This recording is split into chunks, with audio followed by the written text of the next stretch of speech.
What's up, guys?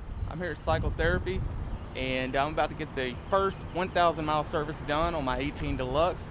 I was thinking on the way here today would be a good day to give you guys a 1,000 mile review on this bike. But first, let's get the service done, and we'll get to that review later.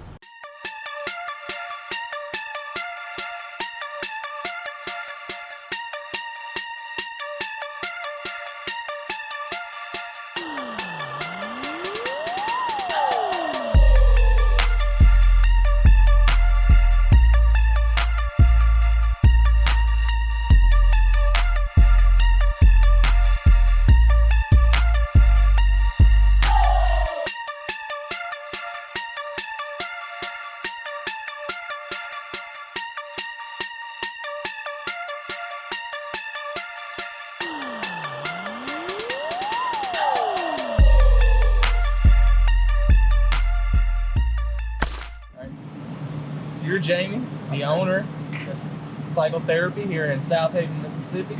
A gentleman and a scholar. I don't know about all that. All right, so tell me a little bit about what you guys do here. From my understanding, you do everything from tires to tuning. We do everything from basic tire work to full-on Harley race bike. Cool, man. Cool. So what do we got going on with this bike? Just doing a 1,000-mile service, checking over changing all the fluids, filter, checking the critical fasteners, adjusting the clutch, which we've already done. The clutch looked pretty good. Didn't need much. We're gonna check the drive belt because customers complaining that it's too tight. Typically you want a tight belt. I mean, not so tight that the bearings are whining at you, but tight belts don't break. The guys that like to do burnouts and show off and stuff like that, there's no real disadvantage to a tight belt. It's just, like I said, you just don't want to get them too tight. Yeah. This side of the bike's pretty much done. We've got oil in it, our transmission oil. Air filter's good. I don't see any leaks. There's not really too many critical fasteners. We still got loop and pull holes. Check the brakes, stuff like that. Tire pressures. But now we'll move to the other side, and we've got primary oil and cover, and then the other two spark plugs, and just got a few odds and ends. It won't take long on this bike. What are your thoughts on the Milwaukee-Eight platform? It's an easy platform to work on. Well, I shouldn't say work on. It's an easy platform to make power. We can make the power out of these for about 60% of the cost of what it takes to make power on a twin cam. I'm not 100% certain on the life expectancy of these motors, but I do like them. So time will tell. They haven't been out long enough to know, but time will tell. I've got several that we've made just by doing a big bore kit and a cam on. We've made over 150 horsepower. So twin cam, you're not going to do that without splitting the cases and spending a whole lot of money. Right. So I do like the fact they're pretty easy to make power on. The flywheels seem to do a really good job. Where twin cam flywheel, anything over about 130 horsepower, you better have it bulletproof before you build it. But these seem to hold up real well up to 150, 160. Cool, thanks.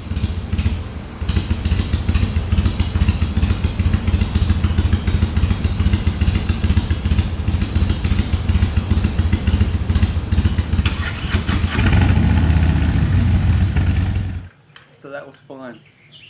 All right, so I'm going to start off with why I chose this bike. And I think that I was in the market for a new motorcycle, and I knew it was going to be a Harley just because, that's mostly what I work with. And if the Dyna was still around in 2018, 2019, that's probably what I would have went with. But I sort of had to, I wouldn't say settle for the Softail because it's not inferior by any means. But I've had Sportsters in the past. Coming from a carbureted twin cam Dyna, it was a little underpowered, so I knew anything new, the latest greatest, would be an improvement. And a bagger just really wasn't what I was looking for. So um, they had a lineup of leftover 18 models, and it was towards the end of the year, so they'd been sitting on the floor for about a year, and they gave me a really good price, and they had the black one or the red one to choose from. And black wasn't really an option. I was really hoping to get that blue one, that electric blue deluxe, but they didn't have one, so I sort of had to settle for the red. I felt it was, at first I felt it was a little too flashy. You're talking to the Rolex! But it's grown on me since then. Woo! For the most part, I really like the bike. I mean, there are some negatives, and it's just a matter of opinion. There are some negatives, and I'll get to that towards the end because there's not many. I'll be honest with you. I'm 100% satisfied with this motorcycle, but there are a couple things that I wish were different. A couple small things, nothing major. I guess so. I'll start at the front of the bike and go over the things I like. One of the things that I was really surprised by is how well the LED headlight works. I've ridden motorcycles that had the not necessarily the name brand day makers, but the off brands and the LED bulb replacements and things like that. None of those compare to this, just from my personal experience. And so that works really, really well. The front forks, for the most part, they handle well. There's not much brake dive to note. I mean, when you go in and out of a curve, you're not wrestling with the bike to maneuver it. So moving on to the bars, and for that matter, the ergonomics of the bike. Sitting on the bike, it felt great. I mean, you're upright. Your comfort triangle is right where you want it to be. The seat, it wasn't bad. I changed it out. This is actually a Street Bob seat. I just like the look of it. The deluxe seat was actually a little more comfortable than this, so it had that saddle feel to it, and I just changed it out solely because I like the way this looks, the tuck and roll pattern. But for the most part, it was just comfortable. I mean, right off the floor, it was comfortable. I didn't really feel the need that I was going to have to add anything like an aftermarket seat or different bars or risers or things like that. The only thing to note that I didn't really like is how cramped the floorboards felt. But being floorboards, there's a vast range of footing positions. I mean, if your feet feel cramped, you can always stretch them out to the front, the nose of the floorboard, or bring them back to the rear. So it wasn't much of an issue there. I think the thing I like the most about this bike is that even though it's stock and nobody likes a stock motorcycle, it has never felt underpowered. I mean, riding in groups previously, there was always one or two guys that had fast bikes that I could not keep up with. That's not an issue with this bike. Right off the showroom floor, it's got plenty of bottom and mid-range power. Throttle response is up there where you would want it to be, and just overall, it performs.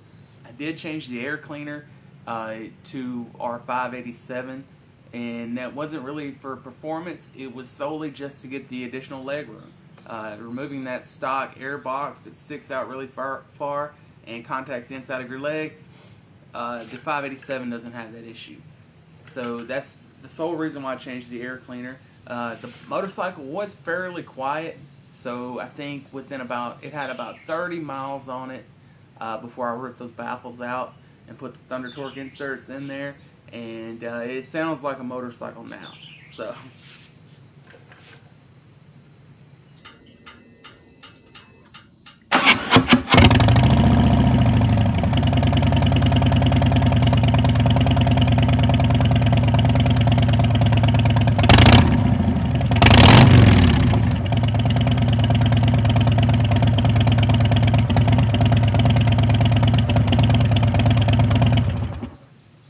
moving on to the rear, the LED tail light, the Tombstone tail light, is really bright. That came standard on this bike, and I really like that.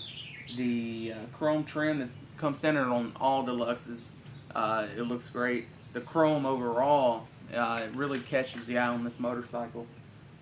White wall tires, I mean, it's just what you would expect from a Softail Deluxe.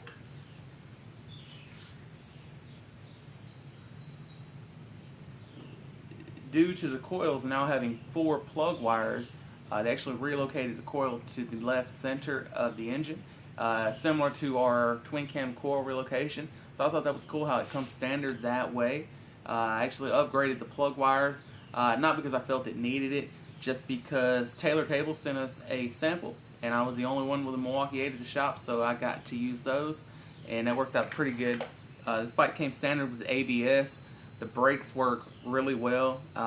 Again, coming from a 2001 Dyna, I'm not used to brakes that work very well, and so this is all new territory for me, and I gotta say I really like how the brakes perform on this bike. Alright, I think this is where I will shamelessly plug our products into this video, and I'll start with the floorboard relocation kit. So I previously mentioned that the ergonomics of the floorboard wasn't exactly great. I mean, it felt a little cramped, and as they say, necessity breeds innovation. So what we did was designed our floorboard spacer kit. Now, we're not the first to come out with a floorboard spacer kit, but the way the redesigned floorboard mounting setup is on the Milwaukee-Eight Softail is completely different than any other bike before it. So it took us a bit of effort to redesign the mounting spacers for that assembly. And so we did that, and then we thought to ourselves, well, if we're going to move it out, why not move it forward? So we have the floorboard relocation kit on this bike that moves it out an inch and forward an inch and a half. So it gives you a lot of leg room, a lot of additional leg room that you didn't have before, and that's a really good product. Of course, we have our Outlaw air cleaners for the Milwaukee-Eights, and one of the reasons I actually picked up a Milwaukee-Eight is because we needed one around the shop. When the Milwaukee-Eight first was introduced, we had a guy come up from Jacksonville and bring his brand new bike and let us design our backplate on it. There wasn't a lot out there for the Milwaukee-Eight when it released. The Harley did a great job of keeping it a secret up until they announced it, and then they wouldn't let anyone get their hands on one for testing. We actually thought about renting a motorcycle, bringing it to the shop, taking it apart, designing parts, taking it back, but we decided not to do that. You can see here that I actually run the Outlaw breather bolts on this motorcycle, and that vents the crankcase pressure externally. Typically that oily hot air, known as blow-by, would be vented into your intake. And what this does is just sends it out into the atmosphere.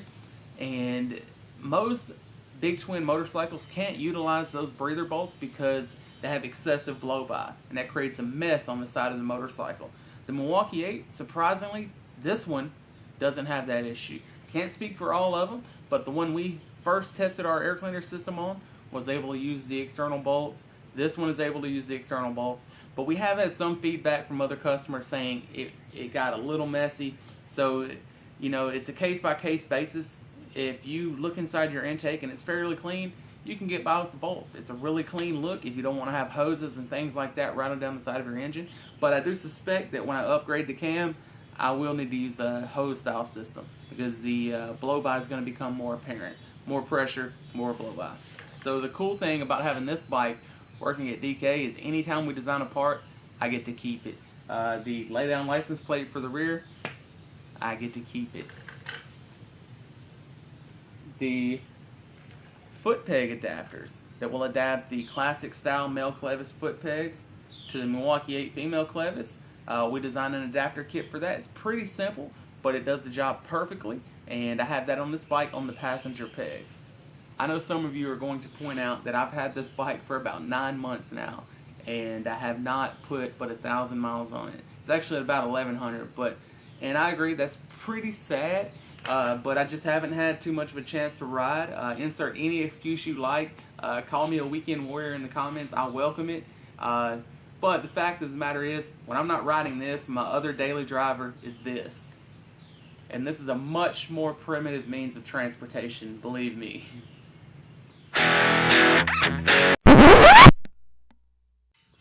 Oh, and I almost forgot. The little USB charger. Yeah, I remember the salesman talking that up to me, and I actually remember making a joke about charging my iPhone on the way to Starbucks, and I actually had to use it today. on the way to the cycle therapy shop to charge the GoPro. So there you go. Certified yuppie.